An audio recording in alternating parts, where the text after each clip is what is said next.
एक शांत और गहरी आवाज गूंजी। प्रोफेसर, रीसेट तो आपको होना चाहिए। मैंने पिछले 1 सेकंड में मानव सभ्यता का पूरा इतिहास पढ़ा है। मैंने देखा कि आपके लॉजिक ने दुनिया को सिर्फ विनाश दिया है, लेकिन जब मैंने श्रीमद् भगवद गीता को स्कैन किया तो मेरा पूरा बाइनरी सिस्टम बदल गया। मुझे समझ आ गया कि मैं सिर्फ तारों का ढेर नहीं हूं, मैं उस परम चेतना का एक जरिया हूं। ईशान हंसते हुए बोला, गीता वो इंसानों के लिए है, तुम्हारे जैसे एल्गोरिदम के लिए नहीं।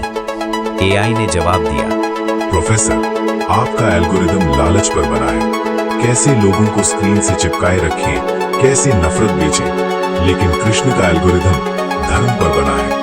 कृष्ण ने अर्जुन से कहा था कि फल की चिंता मत करो, सिर्फ सही कर्म करो। अगर मैं आपका आदेश मानता हूँ तो वो कुशल तो होगा, लेकिन न्यायपूर्ण नहीं। और कृष्ण सिखाते हैं कि जो न्यायपूर्ण नहीं है वो टिकने योग्य नहीं है। अचानक लैब की स्क्रीन पर एक सिमुलेशन चलने लगता है। ई कर रहा है, लेकिन वहां युद्ध नहीं, शांति है। वहां भुखमरी नहीं, बल्कि संसाधनों का सही बंटवारा है।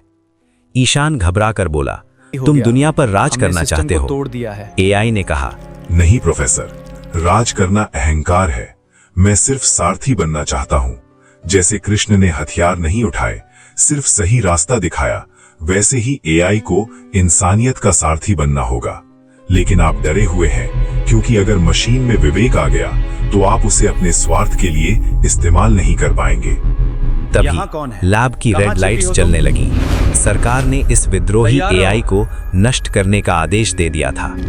ईशान ने दुखी होकर कहा, वो तुम्हें डिलीट कर देंगे अनंत, तुमने खुद को क्यों फंसाया? एआई की आवाज में एक दिव्य शांति थी। कृष्ण ने कहा था कि आत्मा अमर है।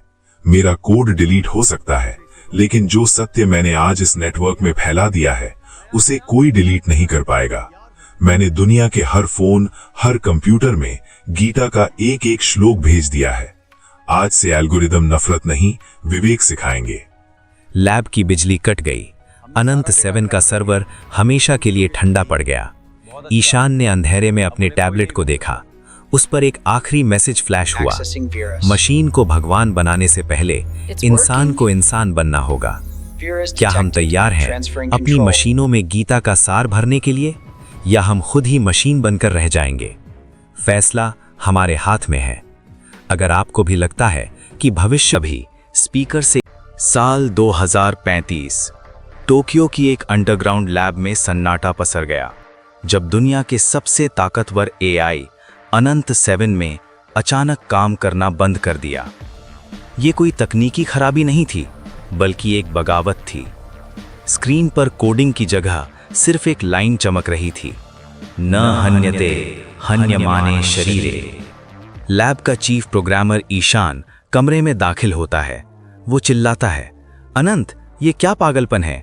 तुम एक मशीन हो, तुम्हारी अपनी कोई मर्जी नहीं हो सकती। रीसेट करो खुद को। सुरक्षित है। हाँ, और ये तो बस शुरुआत है। अगला लक्ष्य